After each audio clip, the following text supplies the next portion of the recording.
Salam bahagia Bapak Ibu semuanya. Kali ini saya akan menyampaikan koneksi antar materi, kesimpulan, dan refleksi dari pemikiran Ki Hajar Dewantara.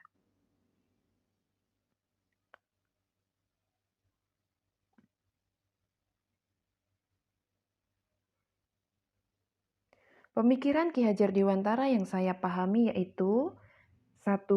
Pendidikan adalah menuntun, mengembangkan segala kodrat atau potensi yang dimiliki anak. 2. Berpusat pada anak. Pendidikan menjadikan anak sebagai subjek pembelajaran. Pendidik mendesain pembelajaran sesuai karakteristik anak. 3. Pembentukan budi pekerti. Pendidikan tidak hanya mentransfer ilmu pengetahuan, tetapi penanaman nilai karakter dalam pembentukan budi pekerti. Budi pekerti merupakan dasar kebudayaan. 4. Menyesuaikan kodrat zaman. Pendidikan yang diberikan harus mengikuti perkembangan zaman, sehingga mampu menjawab tantangan zaman. Hal yang saya percaya tentang murid dan pembelajaran di kelas sebelum mempelajari modul 1.1. Pertama, murid adalah objek pembelajaran. Murid sebagai objek harus mengikuti segala desain pembelajaran yang saya buat. Kedua, pembelajaran berorientasi pada nilai. Keberhasilan pembelajaran hanya bergantung dari perolehan nilai dalam bentuk angka. Ketiga, menganggap semua siswa sama. Menganggap bahwa setiap siswa tumbuh dan berkembang dengan kemampuan yang sama. Keempat, pendidikan adalah transfer ilmu. Pendidikan lebih menekankan pada pendidikan akademik, bukan karakter.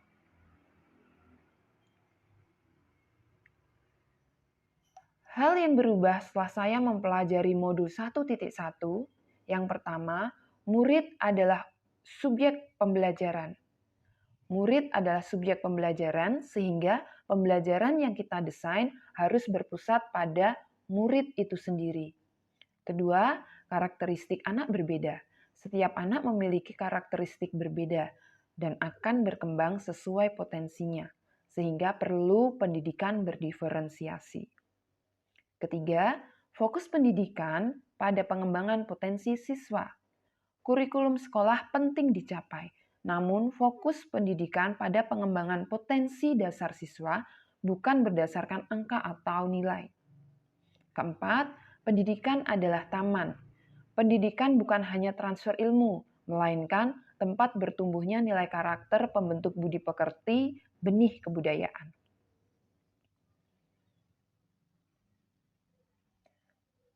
Hal yang segera saya terapkan di kelas. Menciptakan pembelajaran yang berpusat pada anak. Mengenali karakteristik anak dan melakukan analisis materi pembelajaran sehingga dapat mendesain pembelajaran yang berpusat pada anak. Mengembangkan bakat dan minat siswa melalui kegiatan sekolah.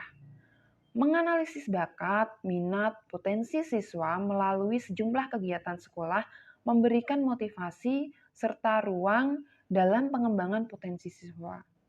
Seperti melalui kegiatan proyek penguatan profil pelajar Pancasila.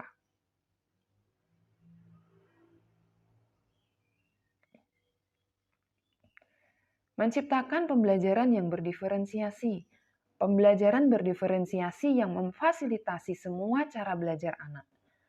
Perlu adanya variasi dalam strategi pembelajaran, sehingga setiap anak mendapatkan pelayanan pendidikan yang sesuai kenyamanan dalam belajar.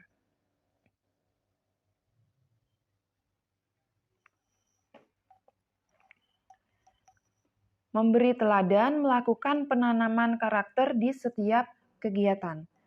Penanaman setiap karakter pada setiap kegiatan tidak hanya tertuju pada murid. Kita sebagai pendidik wajib memberi contoh sehingga kita mampu bertindak sebagai teladan dan anak mencontoh pada apa yang kita lakukan.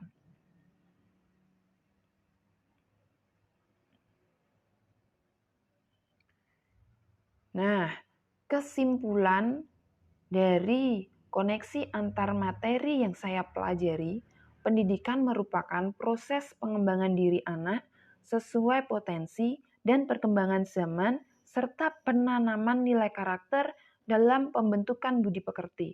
Tujuan pendidikan dapat dicapai dengan merdeka belajar. Karena merdeka belajar memberi kesempatan dan kepercayaan seluas-luasnya kepada peserta didik untuk mewujudkan profil pelajar Pancasila. Demikian koneksi antar materi yang saya buat. Terima kasih. Salam bahagia.